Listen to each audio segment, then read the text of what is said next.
Hello, everybody. Welcome to the live stream. Today, we are here to talk about study and law and business and the contribution of AI. So, I'm going to put a hi in the chat.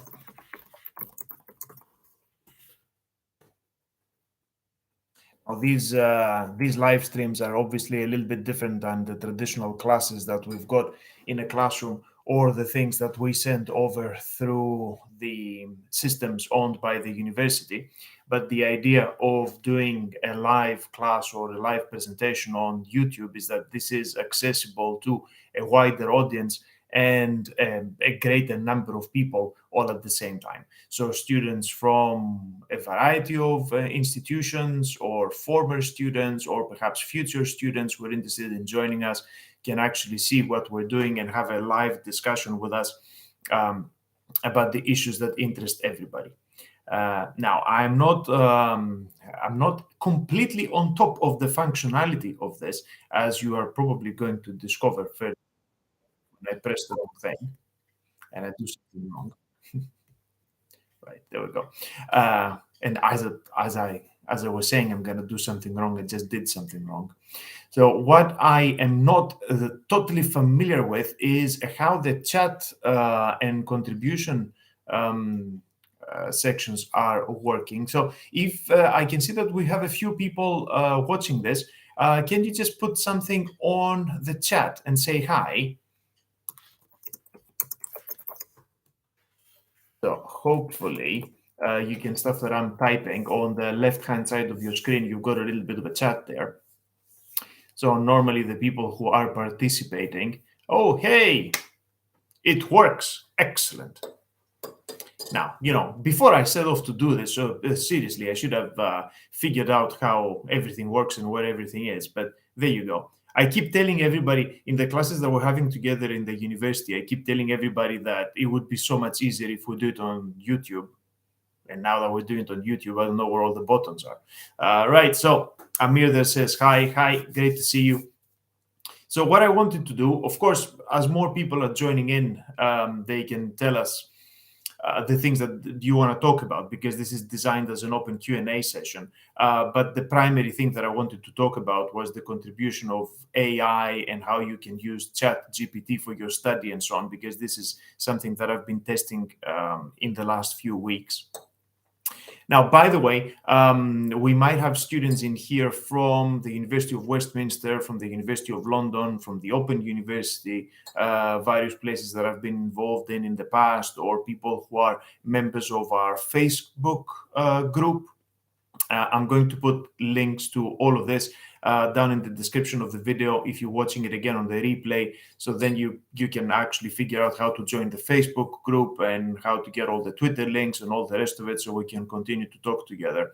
From the people that we currently have watching, where are you connecting from? Is anybody here from our Facebook groups, or are you guys currently my students in one of the institutions? Right. If you're not comfortable of saying this in the chat, that's perfectly fine. But if you feel like telling us, that would be awesome. So I can sort of position the stuff that we're talking about. And in certain places, the students from the Open University are just recovering from having submitted an assignment. So they're probably taking a bit of a rest. The students at Westminster are currently going through their reading week. So hopefully they're not getting a lot of rest, but they're getting a lot of work done in anticipation for all the coursework that's coming. Everybody else who is from the University of London and the Facebook group is probably gearing up for their revision, because the exams are coming up soon. So probably a busy period for them over there. Right. Okay. So let's get into it.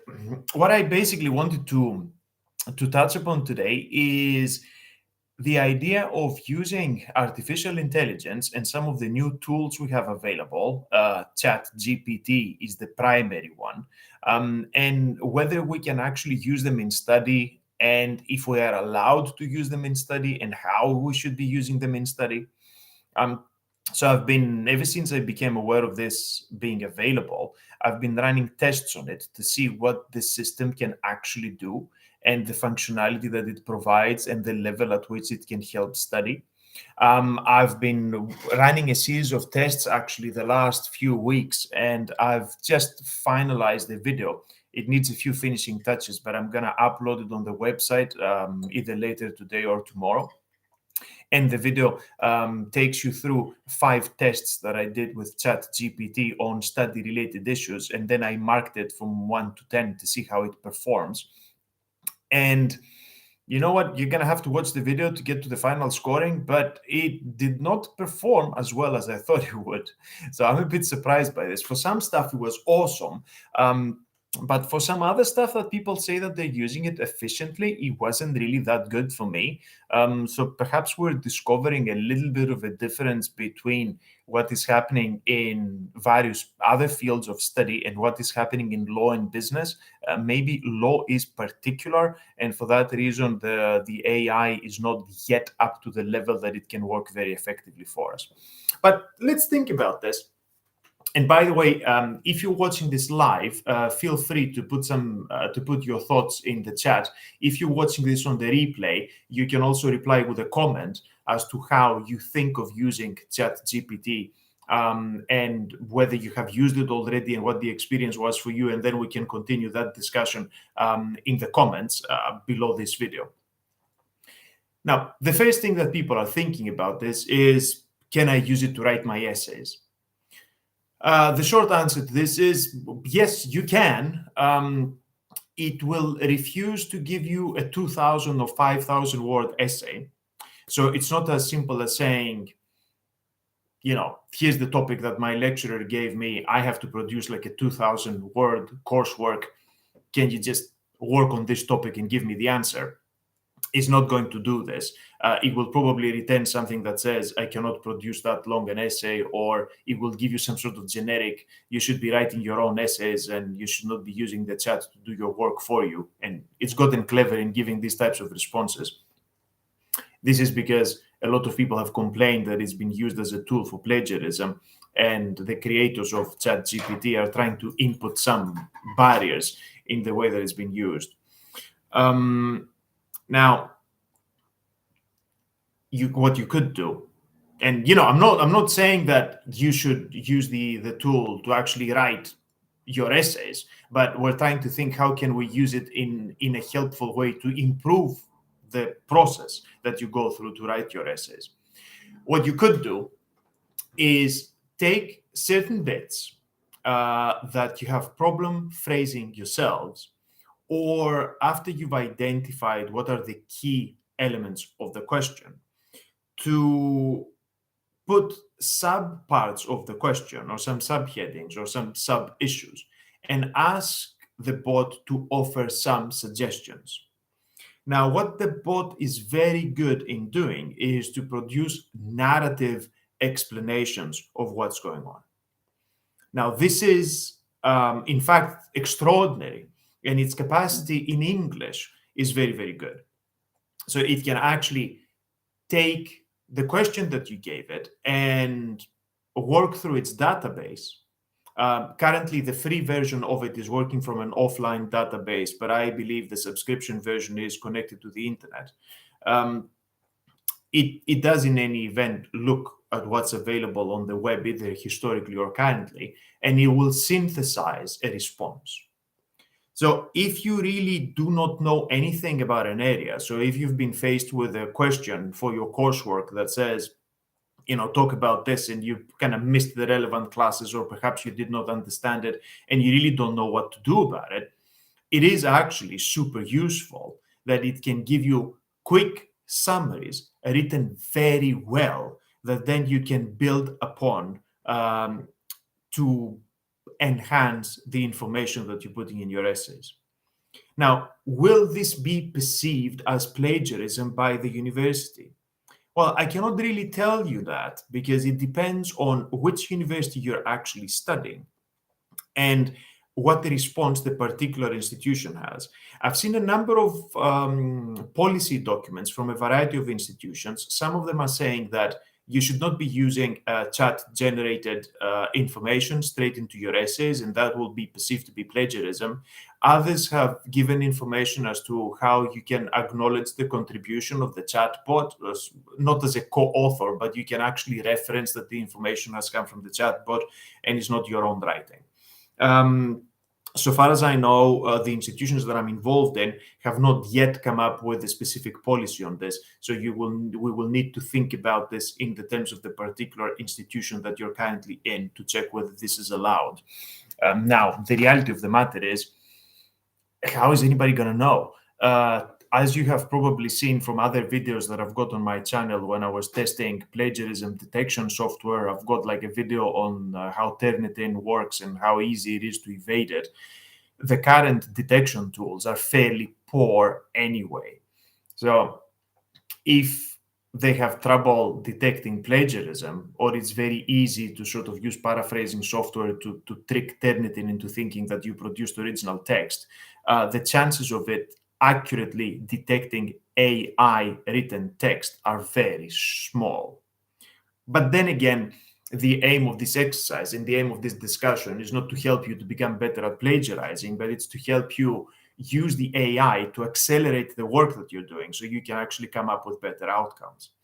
Now, if you're using this for summaries of information that you're not very familiar with, or you have asked it to look at particular resources or particular types of literature and come up with a compilation of this information, that can be very useful in accelerating your own journey through the literature and through the information that you need to read and synthesize in order to be able to write your essays.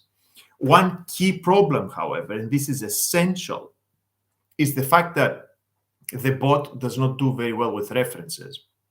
It actually tricked me because I did an original video back before Christmas when I was looking at whether you could use it as a supervisor for your dissertation. I mean, I don't know if any of the people in the chat at the moment are master's students who are writing a dissertation. If you are, it would be nice to put it in the chat box so we can think about this. But I thought, can I use the chatbot to supervise the dissertation? So I asked it to recommend topics, and it did that very well. So I'll put a link to this video down in the description so you can watch it later on when you see the replay of this live. It suggested really nice titles and ideas for the dissertation. I picked one from its suggestions and I said, why don't you give me a draft table of contents on this? Which is, by the way, one of the tasks, the assessment tasks that I give some of my master's students. I ask them to produce a draft table of contents and a summary and an annotated bibliography. Now, spectacularly, the bot was able to do all this very effectively. Where it failed, though, and it did trick me at the beginning because I didn't figure this out, when it gave me the bibliography, the sources were actually fake because this is a text generation tool. So its job is to produce things that look plausible, but they're not necessarily sources that are coming from the web. So the original, it gave me like a wonderful annotated bibliography in the selected topic, but the sources weren't real. And I realized this afterwards because somebody put a comment down on the video to say, like these sources, I cannot find them. And I thought, oh, okay then. When I did further tests, I actually realized that it's mixing up real references that it finds on the web and things that it makes up. So the problem is, if you ask the bot to read something and summarize a text, or perhaps give it your own text and ask it to make it better or rephrase it or improve for clarity, it will do this, and it will do this very effectively. But if you ask it, write something that should be the outcome of your essay, that's not going to work because it won't be able to give you the references. And if it does give you references, they're very likely going to be fake. So when you send it to me and I'm reading it and I kind of go, oh, I haven't heard of this reference. What's this about? And I look it up and I figure it's fake, then I will figure both that you've been using the AI to do it. And secondly, that, you haven't actually gone through the literature. Therefore, you're not meeting the learning outcomes of the assessment. So the result is you're going to get a bad mark. which is not what you want, right?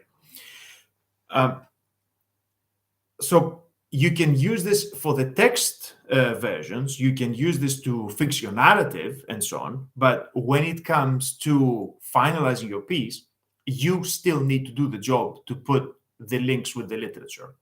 Because no matter which level of study you're approaching this in, you're still going to have to demonstrate engagement with the relevant literature, and that you have read the stuff that you need to read and you have understood them, and then you're capable of reproducing them in an effective manner. So, where are we at then? We are at the situation that we can use the bot to assist us with language and expression. To a degree, we can use the bot to suggest ideas, but we cannot use it to produce the final outcome. It's not a situation where you can ask the bot, this is the title that I've been given as coursework, write the essay for me, and then it gives you the complete piece with the references and the bibliography, and you submit it, and nobody notices you've done this, and you get a first class mark and you walk out. So the best function of this is as a proofreader or as a critical reader or a critical friend who has a look at the work that you're producing and offers you some feedback as to whether it's good enough or not. And if we come back to the original part of the discussion, which was, is this allowed or should it be allowed? To be honest with you, I think it should be allowed. I don't see what the problem is. In exactly the same way that you can go to your institutional library and you can ask for somebody to help you proofread your work, especially if English is not your first language and you need a little bit of help with grammar and expression and all of that stuff. In the same way that you would go to a person at the service provided by your library or your school, you're going to the AI and it's doing that for you. So I don't see why using the AI to proofread your work and suggest alternative wording that perhaps is clearer or communicates more effectively, I don't see why this should be a problem or it should be discouraged. When we actually do offer this service by actual people who are doing this for their students. It could be even that your personal tutor at your institution will have a look at your work and suggest, give you some feedback as to the way it's written. In many types of study, we offer people formative assessments and opportunities for you to pre-submit something or do some of the work, perhaps not the same question as your coursework, but something similar, and then we provide feedback on that. So if we can get the bot to do this, then we are producing a very similar outcome, and I don't see why this should be perceived as inappropriate in any way whatsoever. If you've got any thoughts on this, or if you think I'm getting this wrong and I'm missing something, then put a comment in the chat to say that if you're worried about it. Equally, if anybody who's watching this has already used the AI to produce part of their work, and I won't look you up, so don't worry about this. If you have already done it, then feel free to share it. Or to say that you know of somebody who has done it, either in the comments or in the chat. By the way, if you guys are enjoying this, remember to click the like button, so then it sends it to more people, and then more people can participate in the discussion. Right? Thank you. Now, what else have I done with the AI? I've used it for dissertation supervision. And I think, apart from the weakness with the references, I think it overall has done a good job. So I'm happy with it. I've used it to rewrite text. So I gave it some of my own text and I said, can you make this better? And in fact, it did rewrite it and it did make it a lot better. And that was super impressive. I did ask the AI to summarize text and produce a set of bullet points as well as a summary. Now that, as you're going to see in the video that I'm preparing that I mentioned earlier, that has not been fantastic. The way that is, and I think that's why we have a problem with legal text. if it's looking at legal information, it's got difficulty picking up what is important. And I gave it a text that had references to a series of cases, and it couldn't distinguish between the cases. So when we're reading some case law, we have an order of priority in mind. We can distinguish between, say, what is authoritative because it comes from this jurisdiction, and what is persuasive or instructive because it talks about the same topic but is coming from another jurisdiction. The AI does not understand this. So the AI will not see the difference between the different domains of law, case law coming from different jurisdictions, and you won't be able to assess how this is applicable to the jurisdiction that you're talking about in your essay. So it had difficulty ordering the cases on the basis of their importance and how authoritative they would be if they were presented in a courtroom. Now, then again, if it managed to do this, it would be extraordinary, because doing this by itself is a difficult task, even for the people who are familiar with the study of law. So on case law, it had a problem. On legislation or statutory information, it equally had a problem because it couldn't prioritize between the different types of statutory information and how significant they are. And crucially, it could not distinguish between the source of the information and whether it's coming from other jurisdictions. So if you're dealing with issues of European law, for instance, you can kind of forget about the AI understanding the differences between direct effect of directives as opposed to the direct applicability of regulations and all the rest of the stuff. So it won't be able to do this. Now, this is some decaf that I'm drinking here. Maybe that's why I look so tired. I don't think it's the lights. I think it's the decaf. I should have started off with something stronger to keep me going. So you can remind me next time to drink something better. Or, put a comment in the, put something in the comments box to say, drink some proper coffee for the next live. Now, what else did we do with the chat, with the chat bot? I've talked about the table of contents. I've talked about the references. I've talked about giving some structure and offering some suggestions. I've talked about rewriting the text, which it did very well. We've talked about bullet points and summarizing. Translation has been like a shocking blind spot, because I assumed, first of all, I was surprised to realize that it's working on different languages. And other people have been running tests on it in different languages, and they manage. So it's not only something that's been created in English, which is terrific. But when I realized that it's actually working in other languages, I thought, how about we ask it to make a translation? And it did very poorly in the translation, which is shocking, because Google Translate has now become so good that it can very, very well translate text, even text that contains a great deal of technical information, like a kind of legally heavy text. It does a fantastic job in actually producing something that works very well. So I asked the ChatGPT to translate an English text into Greek, and it did it, but the outcome was quite poor. I would have thought that it would have been better than Google Translate, but it certainly wasn't. So in terms of translation, I really think we're worried about this, and it's not there yet. But you see, the beautiful thing about this functionality and the chatbot is that it keeps evolving. So every time somebody uses it, it's learning and it's getting better. And perhaps the performance of the subscription version that is also now have become available for ChatGPT, maybe the performance of the subscription version is better than the free version.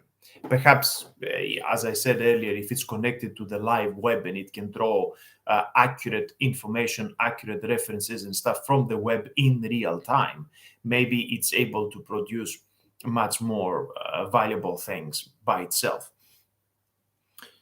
So what's the outcome for all of this? Should you use this for study or should you not? I think you should. And I think you should take every opportunity available to get some feedback on your understanding and your representation of what you understand in your notes, in your essays, and so on. Haven't yet. I've applied to use the integration of ChatGPT with Bing, the search engine. I got an email that says I've been approved to try it, but I didn't get to try it yet. This is going to be interesting because people have been asking it various things, and it seems to be coming back with a lot of crazy responses that have kind of freaked people out. But I will ask it some kind of legal research questions when I get to it and see how it performs on that one. So my overall conclusion here is that you should try it.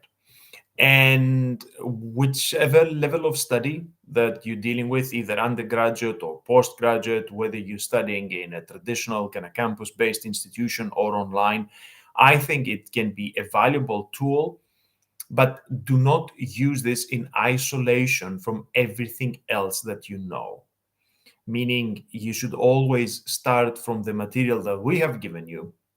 So you should always start from what your teachers have provided. You should also always do some of the background reading so you have a key understanding of the topics that you're talking about. And once you have that key understanding, then you can use the chatbot to make recommendations, offer you additional information, summarize content for you, perhaps review some of the literature for you, do some of the drafting for the things that you want to write. But if your starting point is a basic level of knowledge of the content, you will be able to understand whether the chatbot is actually telling you relevant things or not. Because the great danger is that if you haven't studied anything at all and you're just feeding parts of your coursework questions into the bot, you won't have the capacity to assess whether what it gives you is correct or not. And in the tests that I've done with it, it does give you a lot of incorrect information.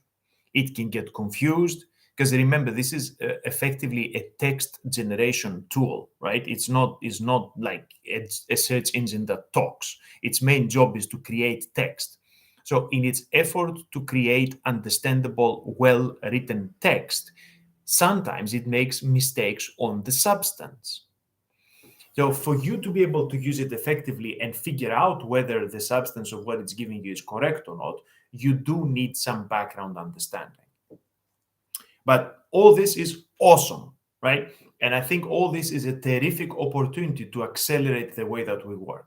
So both for us in producing perhaps better lecture notes or better summaries of the literature, or producing content that is more readable, because the bot can give us some feedback as to how our writing is perceived.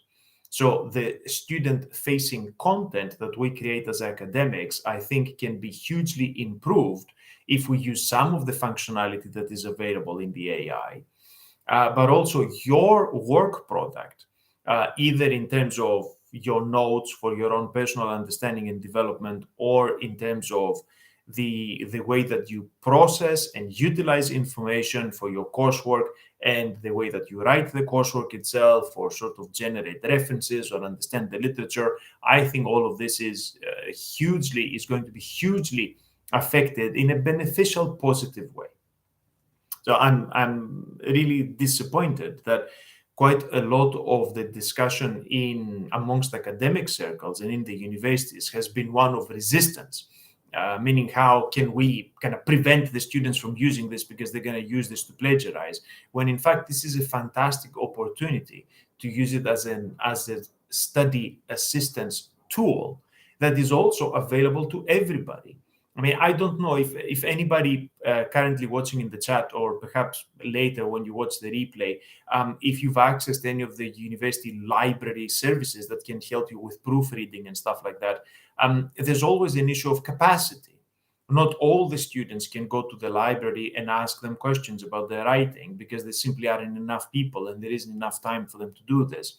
But everybody can ask the AI.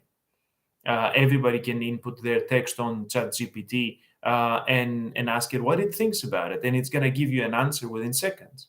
So the fact that we've got now this functionality that is useful and it is available to everybody, mostly for free. I don't know whether it's going to remain free forever, or whether it's publicly available aspects of it will always remain free. Maybe that won't be the case, but for the time being, I think we've got a great opportunity.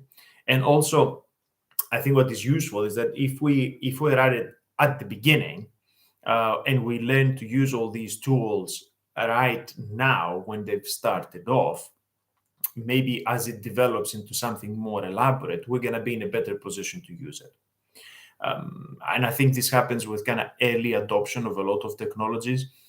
If you're there at the beginning, it does make it easier to use the more advanced versions of it as the technology itself evolves. If you haven't had any interaction with it, and then you suddenly come across this when it's really developed and it's become quite complex, maybe it's difficult to get your head around it. So what I would recommend to everybody watching this video today is, if you can actually have some interaction with these AI tools, either ChatGPT that has been in the news a lot, or other similar products and similar platforms that you've got access, the more you can use them, then the better it is. By the way, I don't know if anybody who's interested in art and design has used Midjourney at all. This is a terrific AI generator for images. I've been using it to make most of my recent thumbnails for my videos, and I think it comes up with incredible designs.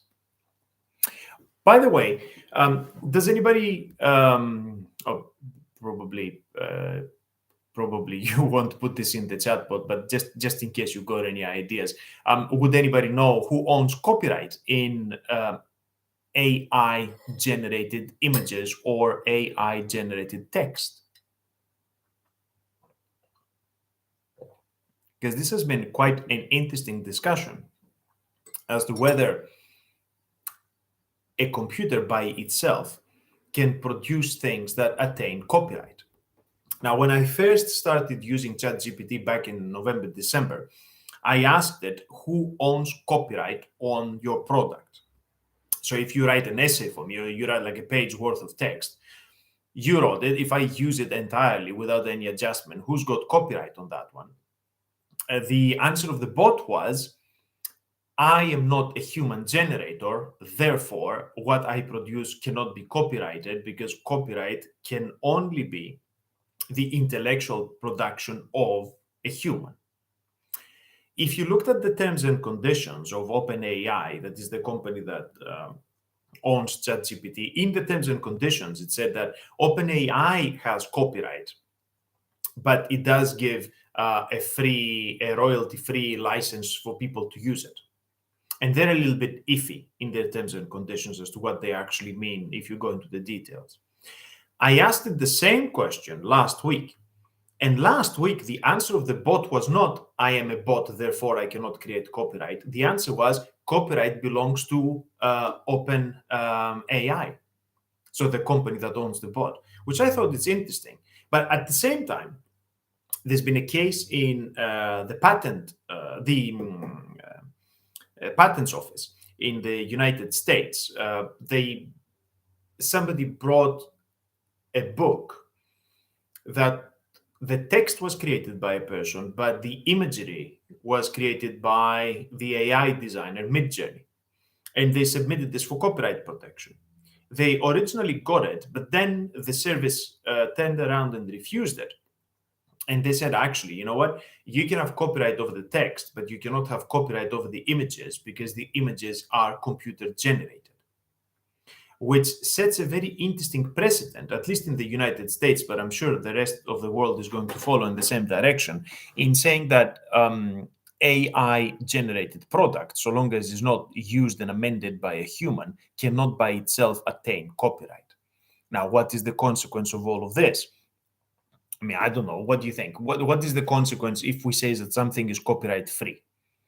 The outcome is that everybody can use it without having to offer acknowledgement, without having to pay anything. It's basically a free resource for everybody. So if that's the case, then that is interesting, but it will create issues when it comes to the commercialization of this content. So what if I'm using content produced by ChatGPT and I'm sticking it into a textbook that I'm writing, if I don't own, if nobody owns copyright over these bits of text, does it mean then that this textbook can be replicated by other people? And how are you going to actually distinguish and find out which bits of it are the humanly changed versions that have the copyright, and which ones are the original versions created by the AI that are copyright free? So, if you are interested in intellectual property, or you're looking for an interesting dissertation topic in intellectual property, I think this specific discussion as to who owns AI assisted or AI generated content, and how this is interpreted in a variety of jurisdictions and so on, I think this is going to become very important. Now, if you are in the process of preparing for your coursework, so if you are students that are going through your reading week and you're thinking about starting to prepare for your coursework coming up, or you are preparing towards final year exams, or whatever level of study you're at, actually, I think you should be thinking about how you can use the various AI tools that we have available and how they can be useful in your study. And I would recommend that both you as students, and us as teachers, we think about this in a positive way, meaning how can we use the AI as a tool to enhance our work and accelerate our work and improve the quality of our product, as opposed to worrying about it being a tool for plagiarism, or a tool for doing something inappropriate. And things that accelerate our work ought to be perceived in a positive fashion.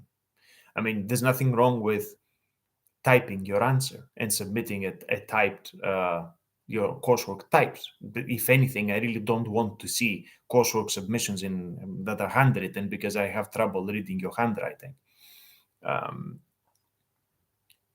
The computer accelerates your work by giving you the opportunity to type. Why should we insist on handwritten? What does that achieve? So if we can use the AI to improve the speed and quality of your work, it would be similar to using the computer to produce like a better presented document that is typed. And there should be no problem with that. Right. On that positive note, I'm going to end the stream for today. It was lovely to see some of you guys logged in real time, and everybody else who's watching on the replay, feel free to participate in the discussion. Put a comment down in the comments box, and I'll make sure that I go through all the comments and respond. And if you guys are enjoying this, then we can have more of these live sessions in the future. So we can meet both, physically on campus. We can meet on the tutorial sessions that we're having online through the university proprietary systems, but we can have like some more open discussions when we all get together from a variety of places and kind of exchange information. So thank you very much for joining us today, and I'll see you next time.